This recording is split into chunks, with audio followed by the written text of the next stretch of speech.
jubilaire 2025, nous avions essayé aussi de comprendre comment cela est possible aujourd'hui en Haïti dans le contexte global général de l'insécurité généralisée et provoquée ou même alimentée, et comment nous, chrétiens, peuple haïtien, nous pouvons dire que la joie va nous toucher ou bien nous serons sur le même parallèle que la joie.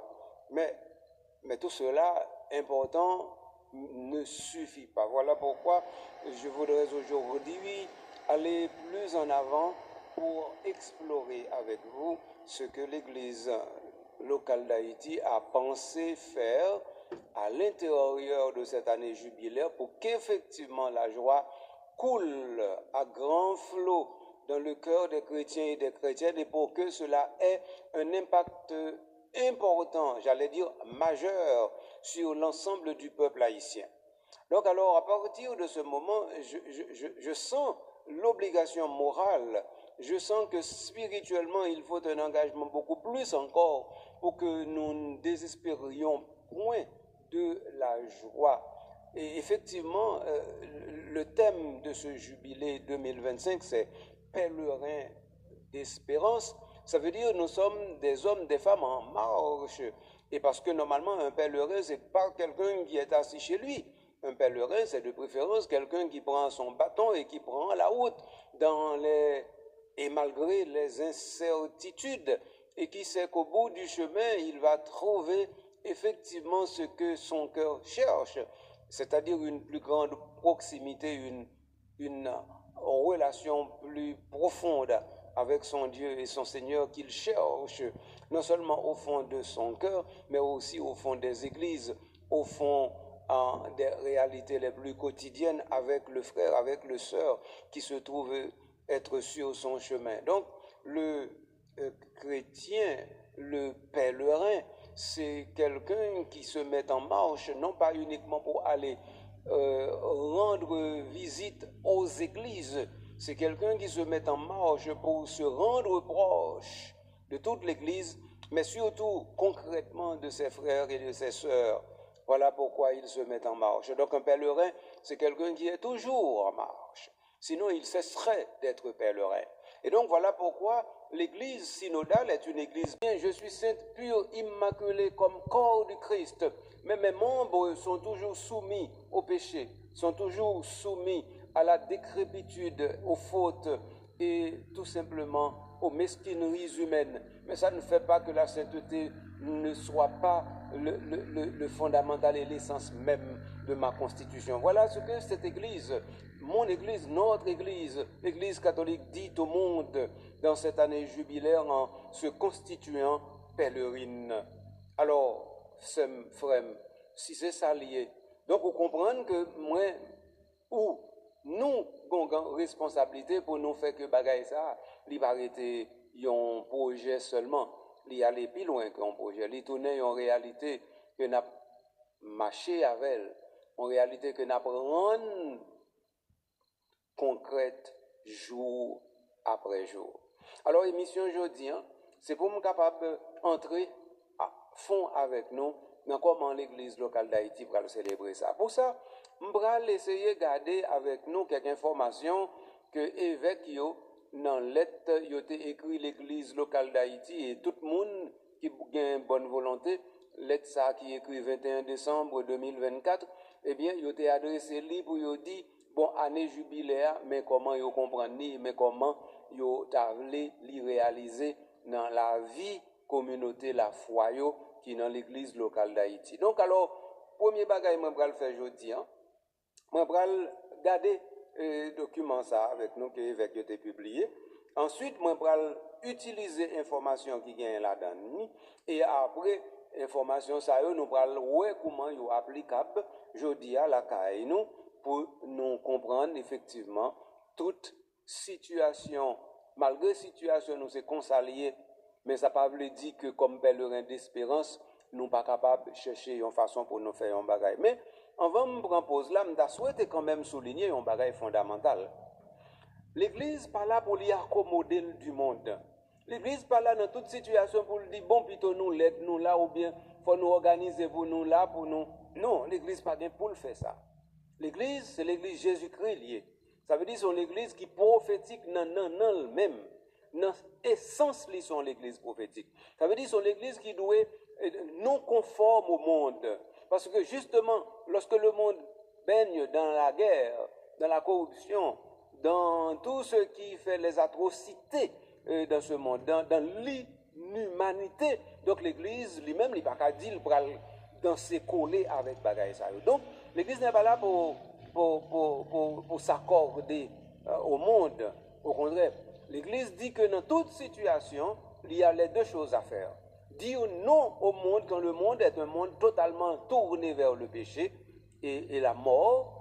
Dire non au monde toutes les fois que ce monde prend la responsabilité d'aller résolument vers la mort, vers la destruction de l'homme, vers les non-valeurs, l'Église doit dire catégoriquement non. Mais en même temps, l'Église sait que les hommes et les femmes sont faibles dans le monde et ce sont pour ces hommes et ces femmes que le Christ Jésus est mort. Donc l'Église doit aussi proposer le salut à ces hommes, à ces femmes qui sont pécheurs, pécheresses et qui empêchent au monde d'être monde où Dieu vit, c'est-à-dire monde où justement puissent germer les cieux nouveaux et la terre nouvelle. Alors donc, ça veut dire que l'Église pas là pour lui accommoder. Ça veut dire, dans la situation d'insécurité qui est en Haïti, où l'Église dit, bon, même s'il y a insécurité, mais n'a fait ça nous café. Non, l'Église va pas pour le dire ça. L'Église est pour le dire, insécurité, Jean provoqué, Jean alimenté là, Jean fait là, Jean moun yo pas prendre responsabilité dans l'État pour faire le suspendre. Insécurité, ça, li contre moun, li contre l'Église, li contre monde là. Que l'insécurité, ça, lui-même prend forme d'une persécution religieuse et que d'une certaine manière, les gangs sont alimentés pour persécuter l'Église. L'Église doit dire cela haut et fort. Mais ceci dit, donc l'Église connaît que même moun sa yo, qui a fait tout mauvais bagage sa yo, l'Église là, li gen pour lui interpeller yo, non pas pour lui condamner yo comme des pourris, des paumés, des déclassés, des totalement irrécupérables, mais pour lui garder comment moun sa yo yo capable d'entrer dans la famille bon Dieu en l'autre façon, non seulement par la conversion, mais aussi par la réparation de tous les torts causés à la communauté, au pays, à Haïti.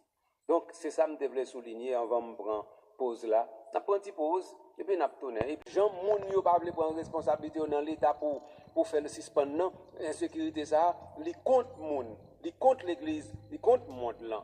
Que l'insécurité ça, lui-même prend forme d'une persécution religieuse et que d'une certaine manière, les gangs sont alimentés pour persécuter l'Église. L'Église doit dire cela haut et fort.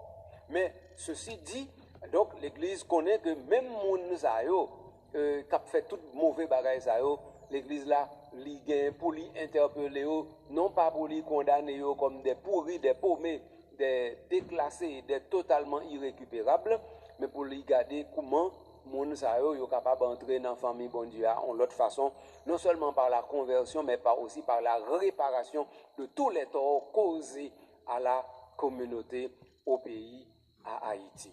Donc, c'est ça que je devais souligner avant de prendre pause là. On prend une petite pause, et puis on tourne, et puis nous allons entrer direct dans le document évêque, de façon pour nous regarder comment il est possible pour nous faire jubiler, bambiler tout dans l'église locale d'Haïti. A tout de suite, après la. Les évêques a publié pour l'ouverture du jubilé de 2025. Alors, je lis pour vous ce message, il est un peu long, mais je peux toujours lire. Frères et sœurs bien-aimés, alors voilà le titre.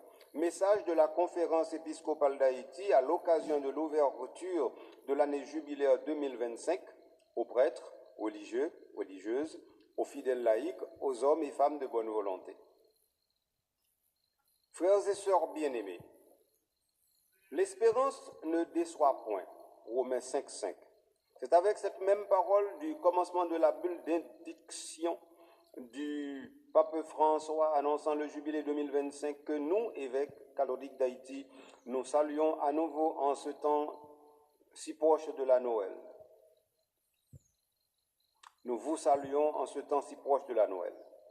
Comme nous l'avions annoncé dans notre dernier message de Noël, nous nous préparons à entrer très bientôt dans une année jubilaire ordinaire, une année sainte décrétée par le pape François selon une tradition ancienne de l'Église s'inspirant du livre du Deutéronome, du livre du Lévitique 25, 1, versets 8 à 13.